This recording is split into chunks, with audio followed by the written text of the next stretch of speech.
Chapter 7. The Listener. At the far end of Lag Hall, balancing it with the tower, stood an enormous white, wrought-iron conservatory. Harry stood at the door. He was alone. Much to Tangle's disgust, Harry had shut him in the tower, for he planned to go into the house, and Tangle would have made discovery more likely. He squashed his nose against a pane and peered into the interior. Potted palms and other large leaf plants rose all around. Vines with clusters of unripened grapes coiled about the pillars and roof. The mingling of Victorian design, strange shapes and moonlight made it the landscape of a dream. From what Harry could see, however, it was unoccupied. He twisted the iron handle. The mechanism squeaked rustily and the door creaked open. Great! He was just about to step over the threshold when an inner voice cautioned, "Feet!" His sodden gym shoes would leave prints for the next hour. Quickly he pulled them off, tucked his socks inside, and hid them behind a tussock of grass. The dew was icy. He scrubbed the soles of his feet against his jeans, stepped into the conservatory, and pulled the door shut behind him. The air was warm and fragrant. The lunar foliage writhed above. Comfortable cane furniture and occasional tables stood about the patterned tiles. Ah! Harry winced as he trod on a sharp piece of gravel. Briefly he rubbed his foot, then continued towards the inner door of the conservatory, which led into the house. It too was unlocked, and a minute later Harry found himself in an unlit passage. Wellingtons and walking sticks stood against the walls, water roofs hung from pegs. The floor was covered with vinyl. Walking on the sides of his feet, he passed the laundry room, Mrs. Good's kitchen, and the breakfast room. The air smelt of polish, fresh ironing, and thick bacon sandwich that he had eaten for supper. A sound of distant voices rose on the silence. As he reached the grand hall, the mosaic floor struck cold. A sweeping staircase with carved banisters rose to the bedrooms above. Gorgeous pictures, not stern old ancestors, but landscapes, still lives, foreign scenes, hung on the panelled walls. From high, a cupola, a shaft of moonlit struck the landing. More like a burglar boy than a nephew, in his black jersey and torn jeans, Harry tiptoed to the door of the drawing room, where his aunts and their friends were congregating. Crouching, he put his eye to the keyhole. The drawing room was the finest room of the house. After the shadows of the garden and the hall light was startling, and he saw the patterned cream carpet, lamps with cream and golden shades, polished tables with coffee pots and liqueur glasses.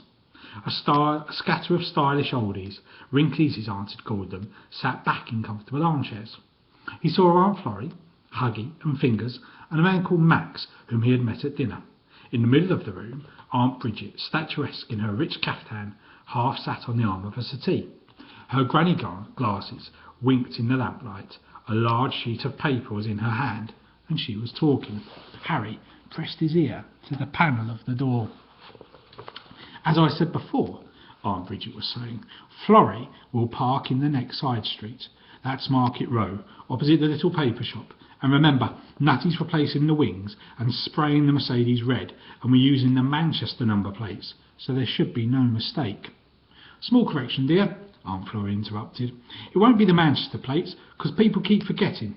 Nutty's knocked up a personalised one that's easier to remember. TBJ 123. It's our 10th bank job, so TBJ for that, and 123. "Yes, that seems a good idea," said Aunt Bridget. Will you amend your sheets? TBJ 123. Pencils moved across the sheets of paper in their laps. "Yeah, that's better." Fingers was speaking now. "Manage that all right? All them other numbers, keep getting them mixed up like." "And you won't," Huggy laughed, "you won't try getting into a police car this time, will you, Fingers?" Yeah, keep dragging that up again. I was confused, and all them mad Judas was after me, weren't they?" "I'm sorry," she said. "You made it anyway." "Yeah, thanks to Florrie there. Gaw, some chase that was." "Well, we don't want that to happen this time, do we?" said Aunt Bridget firmly. "Let's get back to the job in hand. As I was saying, Florrie will be watching in Market Row, so when we come round the corner from Gas Lane, which is mostly old terrace houses waiting for demolition," chirped Dot, "as you say, which is almost deserted, then anyone who sees us will assume we've come from the pub in the next side street." "The Bird and Feather," came a voice. "The Lamb and Mullet," Aunt Bridget corrected. It was the right idea. "I suppose so. Anyway, try and look as if you've I had a few, not enough to draw attention, just a couple of laughs and a bit of nonsense. Then into the car with the loot, and back by Green Harbour and Hayford, said Aunt Florrie. Good open roads and close to the motorway in case we have to make a run for it. Good, said Aunt Bridget. And that about covers everything, I think. Any questions? No? Well, we'll go over it once more just to be sure. Will you check your plans, please? Harry was aghast. He drew back from the door. No wonder they wanted him to stay in his room. No wonder they didn't want him going wandering around the grounds at night. They were a bunch of bank robbers. His only relatives in the world, the people who had came to live with, they were criminals. He could not believe it. Everyone was so nice. Aunt Bridget, the leader of a gang of thieves, all senior citizens. It was ridiculous. And yet, it was true. From what he had heard, there was no doubt about it. Fingers, the fast car, old Goggly, the cameo of a pirate, it all made sense now. And Colonel Priestley was a judge. Harry's hand flew to his mouth. He had thrown rotten eggs at him.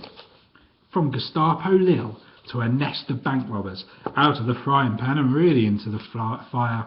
What was he to do? He returned to the door and pressed his ear to the panel. Sorry to keep you so late, Aunt Bridget was saying, but with Harry arriving today and everything, the time just seemed to slip by. Oh, such a nice boy, said Dot. So brave. I think I'll take him climbing in the Alps. I know they're best, said Huggy. Already I love him as my own. I wish I could get hands on that housekeeper you tell us about. I'll teach her a thing or two. Great kid, said Fingers. Yeah. Oh, you're all such loves. Auntie Florrie started to cry. He is a dear, isn't he? I'm so happy you all like him. Come on, Florrie, pull yourself together, said Aunt Bridget sharply. It's nearly midnight. We've still got work to do. Yes, Bridget. She dabbed her mascara. You're quite right, I'm sorry. But he's had such a rotten time with those parents and everything that... She collapsed afresh. Ah, dear, said Aunt Bridget. Well, we'll continue, and you'll join us as soon as you can, Florrie dear. Now, where were we? We were just going to start, said someone. Before you do, came the cracked, budgy voice of Dot. What date is all this going to take place? I know you told us, but I've forgotten. Memory like a sieve, came another voice. Fingers. She's told you and told you. Next Saturday, 9 o'clock. Come on, Dot, pull yourself together. No, it's not, Aunt Bridget sighed. Next Saturday's the special tea for Harry, and it's at 6 o'clock. The job is the following Friday, and we leave here at 8. Oh, yes, sorry, Bridget. What's at 9 o'clock then? That was Crime Busters on TV tonight. Somebody giggled loudly. How we're not all back behind bars I'll never know, said Aunt Bridget. Right, now we'll go through the whole thing one last time. And for goodness sake, pay attention. Huggy, wake up. That's better. Now, only 5 of us are needed for this job. That's Dot, Huggy, Fingers, Florrie and me. Max and Angel, you've got the night off. I know you've got schemes of your own on the go. We'll hear about those in your own good time. Now the 5 of us leave here at 8. We'll drive into Oprah to arrive about 9. And Florrie drops us opposite the Lamb and Mullet. Then she takes the car off to the multi-storey and doesn't come back until 11. And wait for you all in Market Row, said Auntie Florrie. That's right. Now that Auntie Florrie's gone, Aunt Bridget continued, the rest of us stay chatting outside the pub, while Fingers goes ahead into Gas Lane. Remember, it's not very well lit, and opens the door of number 57.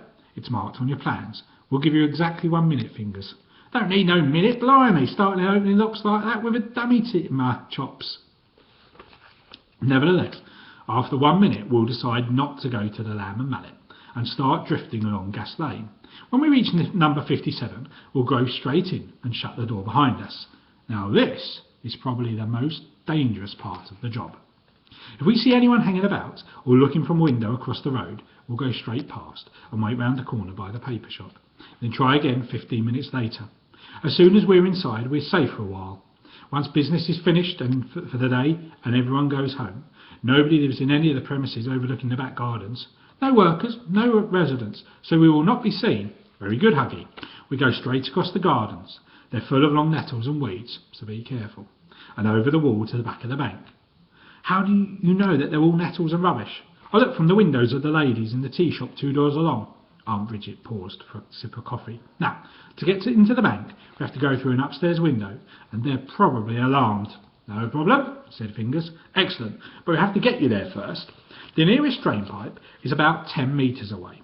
That's where you come in, Dot. We can't carry a wooden ladder. It would be too obvious. So you take that nylon climbing ladder you use in the Rockies and the Himalayas. The one we used on that diamond store last Christmas, said Dot. Harry gasped. The noise startled him, and he prepared for flight. No one appeared, however, and when he peeked through the keyhole, the scene was unchanged. Oh, and Fingers, Aunt Bridget was saying, I hardly need to say this, but you'll remember your wire and TNT and whatever, won't you? Or is it nitroglycerine this time? Gelignite, said Fingers. Not using nitro anymore, not after that job at the fag warehouse. They opened the safe all right, but couldn't get the cash out, because half the flipping building came down and all, didn't it? Buried us under a mountain of fags. Nearly croaked, didn't I? Nearly suffocated. Talk about a gasper. There was laughter. No, have to be careful with nitro, see? Can't hold it properly with these hands. Nearly took half my toes off last time. Well, Gelignite then. But you will be careful, won't you, Fingers, darling? I mean, we all love your big explosions, but we're worried for you. Lose any more of those precious digits, and you'll not be able to open the marmalade. Never mind pick locks and fill the combinations of safes. No worry, love, I am the best. Yes, we know you are, sweet, and we all adore you, but you are running a bit short, aren't you? Harry was so engrossed by the scene in the drawing room that he failed to spot a figure on the moonlight landing. The figure saw him, however, his ear glued to the door. For a minute, the figure watched back, then came creeping down the broad staircase at Harry's back. Originally, I thought we might break through from the boutique next door, Aunt Bridget was saying, but the walls were too thick. It has to be a window. So the next thing is to get Fingers up there to do his stuff. The roof guttering has just been renewed. It looks good and strong and should take his weight easily. So Dot, if you shin up that drain pipe with your ladder and a couple of hooks, it will be... Hello there, Harry lad. A hand fell on his shoulder. If an electric wire had suddenly been applied to his bottom, Harry could not have jumped more violently. Having a bit of a listen then? It was Nutty Slack. Harry froze, then ducked and took his heel to his heels like a whippet. Nutty's big hand grabbed him by the back of the jersey. Oh, no you don't, young fellow, my lad. You stay here with me. Fighting and struggling, Harry was dragged back to the door. His foot struck it with a bang. Let go, he shouted. Let go of me. Squirming like an eel, he slithered from his jersey and half fell to the floor. In a flash, Nutty caught him by the back of his jeans. Turning wildly, Harry pummeled at his chest and shoulders. There, oh, you little tyke. Nutty pinioned him in strong arms. Harry kicked out. Again his bare feet struck the door. Crash, wallop, bang. In the midst of the turmoil, the door of the drawing room was suddenly flung open. Light streamed into the hall. What on earth's happening here? Aunt Bridget stood silhouetted in the entrance. Still struggling, Harry was carried past her into the middle of the room and dumped unceremoniously into the carpet. By the lad's some fighter, said Nutty, scratched across his face and wearing nothing but a pair of wet, ragged jeans. Harry stared round the circle of elderly crooks, who regarded him with astonishment.